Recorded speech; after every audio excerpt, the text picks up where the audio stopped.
Alors, le sans tabou, c'est une question totalement différente de vos vies, d'époux de stars. On dit, relation est mieux que diplôme. Je ne sais pas ce que vous en pensez. Je pense qu'on va peut-être même faire une émission spéciale sur ça, sur un débat.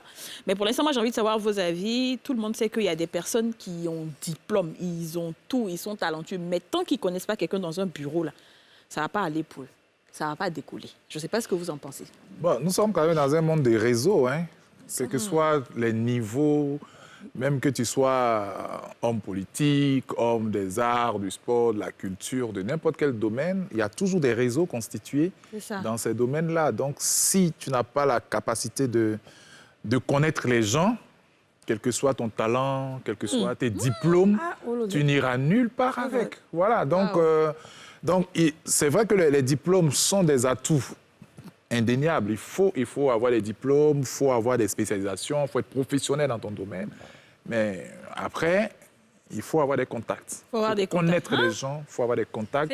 C'est une dure réalité. Hein. Voilà, c'est une réalité. Mais bon, le monde même est constitué comme ça. Je suis d'accord. Vous venez investir dans un pays, même si tu es président, que tu n'as pas de bons contacts, personne ne viendra investir chez toi.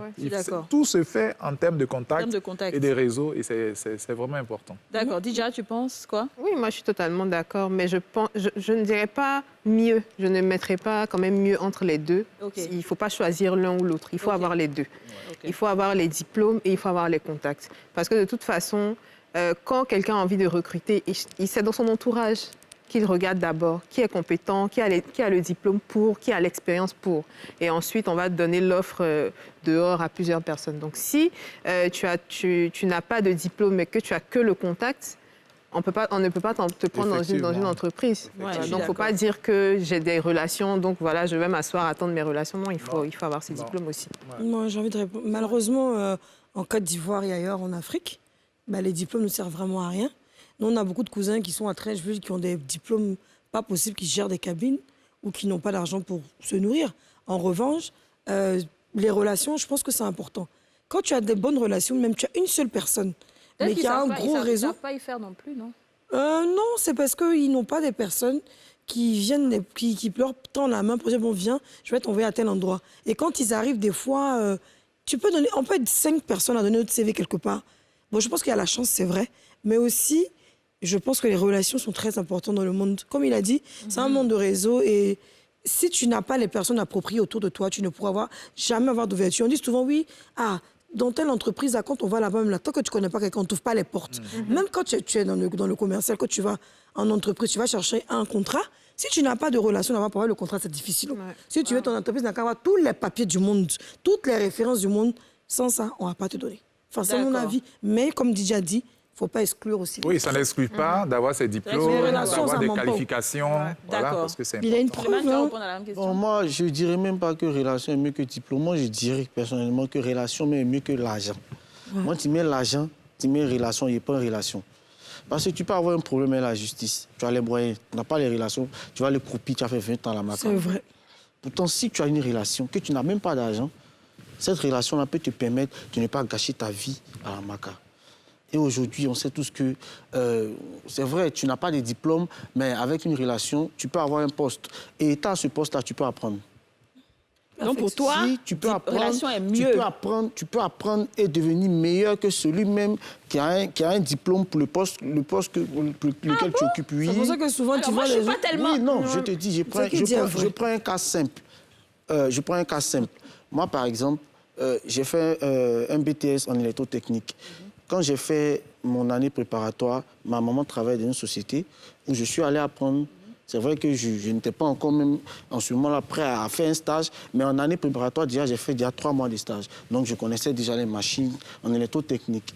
En première année, j'ai fait encore 3 mois. Ça me faisait déjà 6 mois.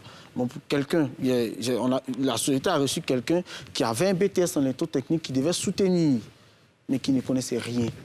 Et c'était moi qui étais obligé d'être son maître de stage. Moi qui n'ai même pas encore le BTS. Pourquoi? Parce que j'ai fait 6 mois d'expérience.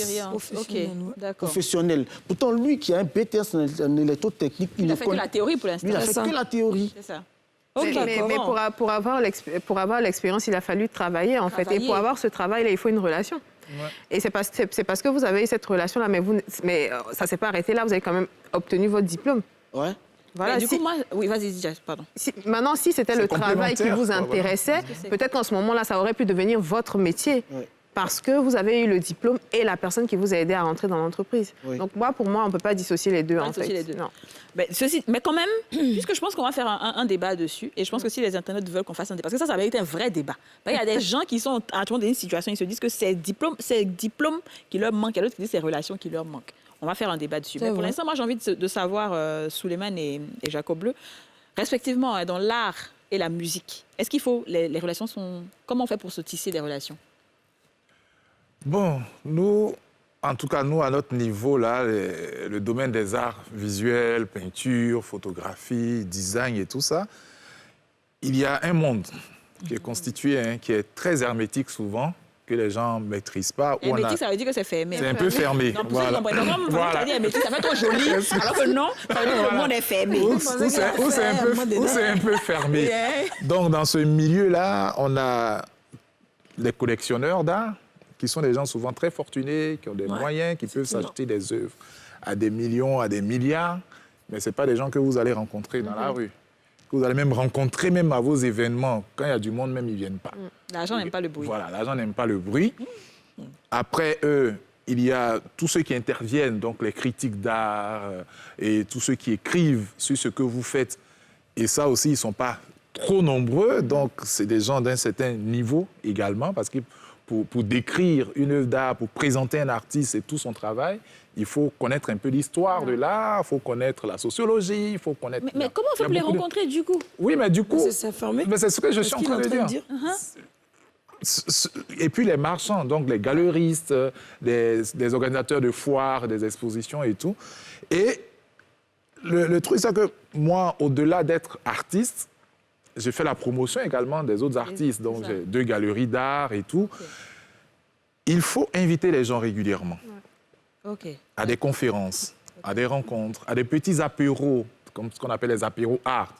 Voilà, où il faut inviter des personnalités. Les trucs des intelligents. Voilà, inviter des chefs d'entreprise, inviter des juristes, des médecins. Ils vont venir si tu ne les connais pas. Comment ils vont venir? Même, il faut toujours envoyer des invitations. Même si tu ne les connais pas, aujourd'hui, au niveau des réseaux sociaux, on sait par exemple qu'il y a LinkedIn, qui est un réseau social très professionnel. Après, il y a les cartes.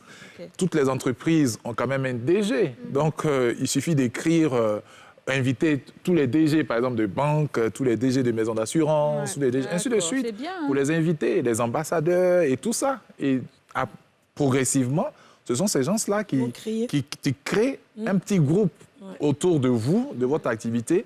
Et après, c'est de bouche à oreille. C'est-à-dire, lui, il est venu en tant que personnalité. Après, il va chercher son ami. Il est venu en tant qu'homme d'affaires. Après, il va inviter un autre. Et puis, ça crée un réseau. Donc, c'est souvent fermé. C'est pour ça que les gens, ils regardent. On dit, ah, mais votre affaire, on ne comprend pas trop.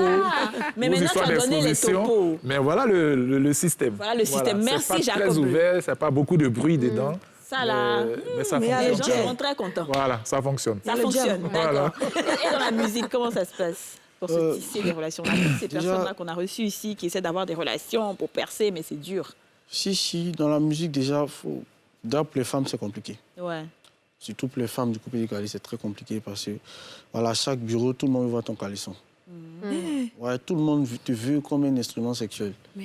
Donc, pour les femmes artistes, il ne faudrait pas qu'on se cache, c'est compliqué. Donc, si tu n'ouvres pas, les portes te seront fermées. Wow. Ouais, c'est très compliqué pour... Et les hommes? Bon, pour les hommes, il faut produire... Mais là-bas, il y a vous aussi. Il faut produire quelque chose qui est... Même pareil pour les femmes, il faut produire quelque chose qui est bon. À partir du moment où tu produis quelque chose qui est bon, tout le monde va se plier. Tout le monde aura forcément besoin de toi. Donc, c'est ça, il faut vraiment mettre l'accent sur le produit, sur ce que tu proposes. Parce que quand c'est pas bon, tu es obligé de te rabaisser. Pourtant, quand c'est bon, que ça explose naturellement, tu n'as même pas besoin. C'est les gens même qui t'appellent de part et d'autre. Voilà, tranquille. Franchement, je suis très, très, très fière de ces interventions.